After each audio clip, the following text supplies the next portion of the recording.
picture, like you're at the grocery store, right? You're looking down at the butcher's counter. Okay, I'm picturing it. And in one corner, you've got this thick cross-section of a cow's shin.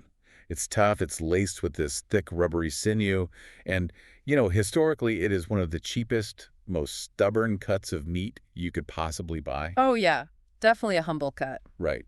But then you walk over to the spice aisle. You find this tiny glass vial. Sometimes it's even like locked behind one of those anti-theft cases, and it contains these few delicate red threads. The saffron. Exactly, saffron, which costs more per ounce than actual solid gold. Yeah. So, I mean, putting those two things on the same plate just sounds like this bizarre economic accident.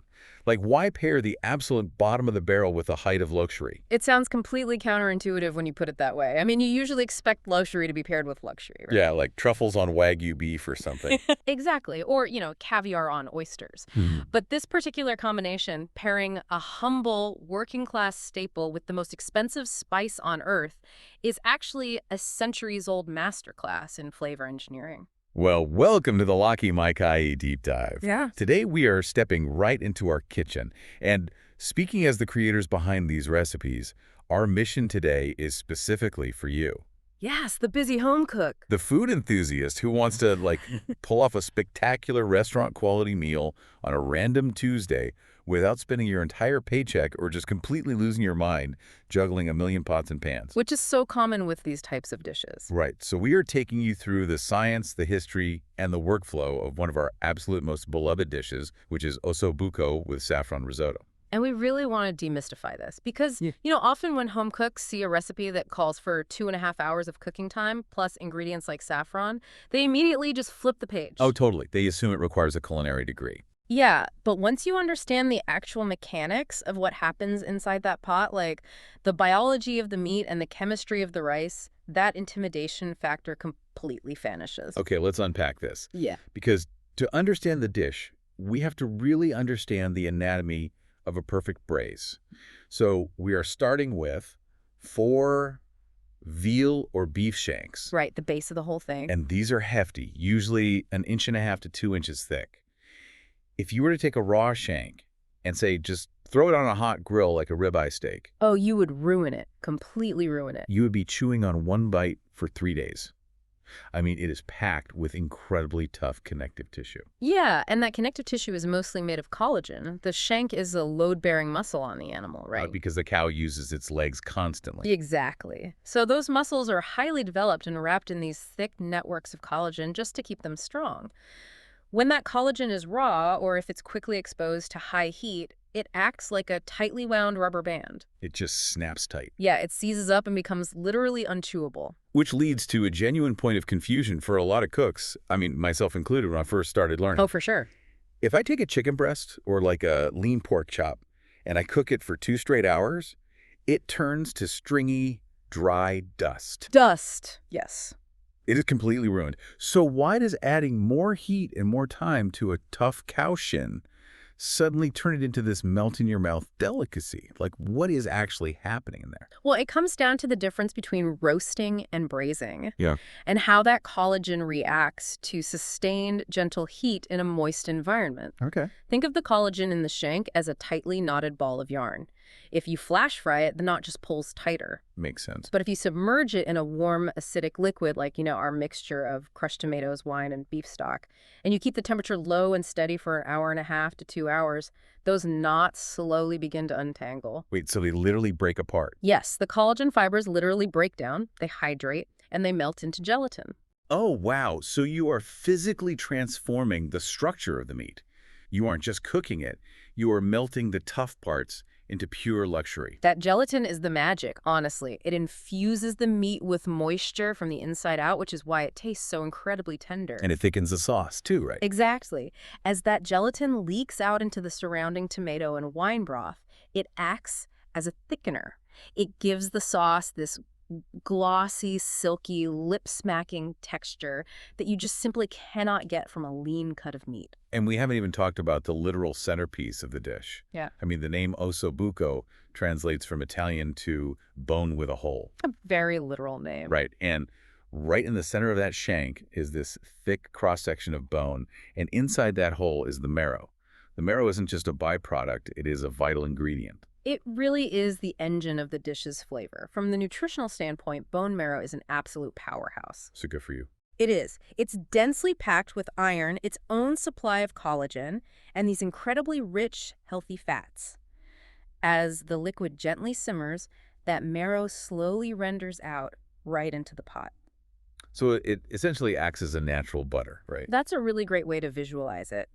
It emulsifies with the acidic crushed tomatoes. So instead of a sharp, watery tomato sauce, you are building a deeply complex, velvety sauce that is naturally enriched by the fat of the marrow. Oh, it sounds amazing. It is. It coats the palate in a way that just feels incredibly decadent. It's brilliant resourcefulness, really. The Italian cooks who developed this weren't using prime rib, you know. They took the cast-offs and used time and chemistry to elevate them. They absolutely did. But a rich, heavy, marrow-infused meat sauce is really only half the plate. We have to talk about its historic partner, the risotto alla Milanese. Right. And if we connect this to the bigger picture, the marriage of Osso Buco and saffron risotto is a fascinating snapshot of cultural history. Where did it actually start? Well, this specific pairing originated in Milan, up in northern Italy. During the Renaissance, Milan was this massive hub of wealth and trade. Oh, so they had the trade routes. Exactly. They had access to all these exotic spices coming through, specifically saffron. Which brings us back to our grocery store scenario, right? Yeah. The cheap meat and the gold tier spice. Because saffron is so expensive, because it has to be harvested entirely by hand. Hand-plucked. Yeah, it takes something like, 75,000 crocus flowers to produce a single pound of saffron threads. You're plucking 3 tiny stigmas out of each individual flower. Exactly, which made it a profound status symbol. So the Milanese took the humble, accessible beef shank of the common people, and to celebrate special occasions, they paired it with the extravagant, high-value saffron of the wealthy merchant class. It's comfort food dressed up in a tuxedo. I love that. Yes. But, the high-quality saffron isn't just there to flex your grocery budget or to just make the rice look pretty and yellow. Culinarily, it does a lot of heavy lifting. It serves a highly specific function. Saffron contains powerful antioxidants, sure, but its unique flavor profile is what matters on the plate. It has this deeply floral, earthy, and slightly sweet aroma. It's very distinctive. Yeah, when you taste it, it's almost grassy with a little hint of honey. Which is the exact contrast you need against a heavy, savory, marrow-enriched meat sauce. Definitely. If you paired Osso Buco with, a heavy cheddar mac and cheese, you would be asleep after 3 bites. You'd need a nap. Right.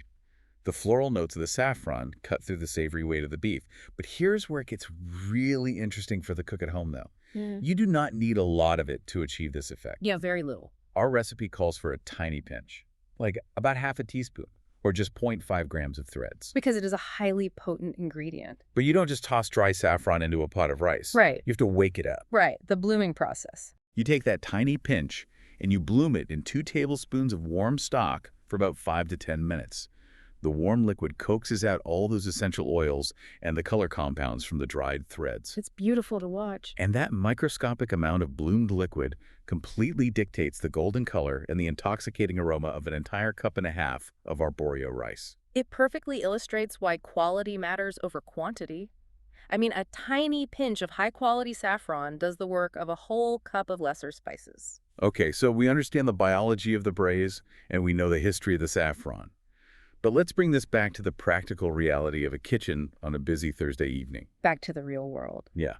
We have 2 components that need to hit the plate hot and perfect at the exact same time. How does a home cook pull this off without panicking and just trashing every pot in the house? Well, it is all about outlining a logical workflow and just understanding that time is doing the heavy lifting here, not you. The recipe outlines 20 minutes of active prep time and 2.5 hours of total time. And, reading 2.5 hours on a recipe card is usually enough to make someone just order a pizza instead. Right, it sounds totally daunting, but the vast majority of that is completely hands-off. You are letting the heat and the liquid do the actual work. Oh, so how do we break it down? The strategy is to divide the cook into 2 distinct phases. Phase 1 is the setup. Right. So you take your seasoned shanks and you sear them in olive oil over medium-high heat. You are looking for that deep, crusty brown on the outside, Yeah. which takes about, what, 3 to 4 minutes per side? Exactly. We are triggering the Maillard reaction here. This is the chemical reaction between amino acids and reducing sugars in the meat when they hit high heat. Which creates the flavor. Right. It doesn't seal in the juices, as that old myth goes. It creates hundreds of new complex flavor compounds. This crust is basically the baseline flavor for your entire dish. Awesome. And once that crust forms, you pull the meat out and you toss your aromatics into the same pot. So diced onions, carrots, celery. Right. You soften them, add some garlic and a couple of tablespoons of tomato paste, and let that caramelize for a minute. Then comes my favorite part. You deglaze the pot with exactly 1 cup of dry white wine. Best sound in the kitchen. Oh, when you pour that wine in, it bubbles furiously, and you just scrape the bottom of the pot with a wooden spoon. Because you are scraping up the fond. Those are the browned, caramelized bits of meat and vegetable sugars stuck to the metal. Liquid gold. They are highly concentrated flavor. The alcohol and acidity in the wine act as a solvent, just lifting that fond off the bottom and dissolving it right into your liquid base. Then you add your can of crushed tomatoes, 2 cups of stock, bay leaves, and some thyme. You nestle the shanks back into that hot tub so they are partially submerged. Put a tight-fitting lid on, drop the heat to low, and you just walk away. That's it? Phase 1 is done. You literally ignore it for the next hour and a half to 2 hours. Which brings us nicely to phase 2, the risotto window. Because a proper risotto only takes 18 to 20 minutes of active cooking, you don't even need to look at your rice until the final 30 minutes of the braise. So you have a ton of free time. Yeah. You can go read a book, answer some emails, or, have a glass of that white wine you used to deglaze. Take the wine option. Right. And then, when you are ready, you saute minced onion in butter and olive oil. Then you add your arborio rice. But again, you don't just dump liquid on it right away. You have to toast the dry rice in the fat for a minute or 2. Very crucial step. Why is this step so critical? Well, arborio rice is packed with a specific type of starch called amylopectin, and it's mostly concentrated on the outside of the grain. Okay. If you just boil it, all that starch releases instantly, and you literally get a pot of glue. By toasting the rice in the fat first, you are slightly hardening the exterior of the grain. So it slows it down. Right. You are creating a sort of shell, which forces the rice to release its starches slowly and evenly as you cook it. That is what gives risotto its signature creamy texture while still allowing the grain to maintain an al dente bite. It's like building a dam to control the starch flow. I love that. So after the toast, you deglaze the rice pan with half a cup of wine. Once that absorbs, you start the gradual addition of your warm stock, just a half cup at a time. Slow and steady. You stir gently, letting the rice absorb the liquid before adding the next ladle. And then midway through this process, you pour in that bloomed saffron stock we talked about earlier, and you just watch it turn brilliant gold. It's so gorgeous. And the beautiful thing is, by the time the rice reaches that perfect creamy consistency, your timer for the Osso Buco is going off. Everything is ready at the exact same moment. It is incredibly satisfying when you realize how the timing lines up perfectly. It makes you feel like an absolute kitchen ninja. And for those of you who meal prep or host dinner parties, here is a massive bonus. Osso Buco is chemically better the next day. Oh, absolutely it is. The gelatin sets, the herbs permeate the meat, and the flavors just meld in the fridge overnight. You can make the meat entirely on a Wednesday, reheat it gently on a Thursday, and all you have to do is spend 20 minutes on the risotto. It is a brilliant strategy for entertaining. But, this raises an important question. We have timed it perfectly. We understand the chemistry, but we have to talk about how this all comes together on the plate. Right. And more specifically, the nutritional reality of what we are serving. Yes. The reality check. We have to be honest with the home cook here. A standard serving of this dish clocks in around 1,150 calories and 87 grams of fat. Whoa. Yeah. This is an unapologetically heavy, luxurious, incredibly rich meal. It is the furthest thing from a light summer salad, that's for sure. Exactly. And because it is so loaded with rendered marrow fat and starchy carbs, it absolutely requires acidic and fresh accompaniments to prevent palate fatigue. Palate fatigue. Yeah. Palate fatigue is when your taste buds get totally overwhelmed by one dominant flavor, in this case, rich savoriness. If you just eat a massive bowl of meat and creamy rice, by the 4th bite, everything starts tasting flat and muddy. Oh, I hate that. You need sharp contrast to wake your palate back up. Balance is everything in cooking, so let's elevate the dish with pairings that slice right through that richness. Let's look at the wine first. Let's do it. If you want a wine that highlights and respects the delicate floral notes of the saffron risotto, You really lean into traditional white options, like a crisp Pinot Grigio, Mm. a Verdicchio, a Sauve, or even a lightly oaked Chardonnay. Mm-hmm. The natural acidity in those whites acts like a squeegee for your tongue, washing away the fat between bites. Conversely, if you prefer to lean into the robust, tomato-forward nature of the braising sauce, you want a fantastic red, like a Barolo, a Barbaresco, a Chianti Classico, or a nice mellow Merlot. Now wait, aren't heavy reds too astringent sometimes, like they dry your mouth out? Well, that is the magic of tannins. Tannins are the compounds in red wine that cause that dry, puckering sensation by binding to the proteins in your saliva. Right, that dry feeling. But when you eat a bite of fatty, protein-rich Osso Buco, the tannins bind to the meat proteins instead. So the fat in the dish essentially smooths out the rough edges of the wine, making it taste fruitier, while the wine cleanses the fat from your palate. It is a perfect symbiotic relationship. It really is. That is incredible. But I have to throw out my wild card pairing for this, and don't judge me. Okay, let's hear it. A dry rosé. A rosé with a heavy beef braise. Hear me out. A bone-dry rosé miraculously bridges the gap between the two components. It has the crisp, sharp acidity of a white wine to cut through the marrow and the butter in the risotto. Okay, I see where you're going. But it is fermented with the grape skins just long enough to have a red fruit backbone that actually stands up to the velvety texture of the beef. It is a shocking pairing, but it works so flawlessly. Structurally, that makes a lot of sense. It anchors both sides of the dish. But we also need to balance the plate itself with sides and garnishes. Definitely. You don't want to serve this with heavy mashed potatoes or creamy spinach. You want things that pop with freshness. Something green. Yeah, steamed or lightly roasted asparagus gives you a bright, grassy flavor. Or just a simple arugula salad dressed with a heavily acidic lemon vinaigrette. You want clean, sharp bites. Roasted fennel is phenomenal here, too. Fennel has a slight anise or licorice flavor, which plays beautifully with the thyme in the braising liquid and the earthy saffron in the rice. Oh, that sounds perfect. But if there's one thing you just cannot skip, the absolute non-negotiable garnish for Osso Buco. Oh, the gremolata. Yes, the gremolata. It is the traditional finishing touch, and it is entirely functional. Gremolata is just 3 raw ingredients: finely minced fresh parsley, freshly grated lemon zest, and a tiny bit of minced raw garlic. So simple. And you don't cook it. You simply sprinkle it generously over the hot meat right before you serve it. When the residual heat of the braised shank hits that raw lemon zest and garlic, it volatilizes the essential oils. Like a perfume. Yes, it releases this incredible, sharp, citrusy perfume right into the air as the plate hits the table. That bright pop of raw freshness is the ultimate counterpunch to 2 hours of slow-cooked richness. And we should probably mention, you will want a very good loaf of crusty bread on the table. Oh, mandatory. The recipe notes literally command you to mop up every last drop of that marrow-infused tomato sauce. Can't leave any behind. Never. So what does this all mean for you standing in your kitchen tonight?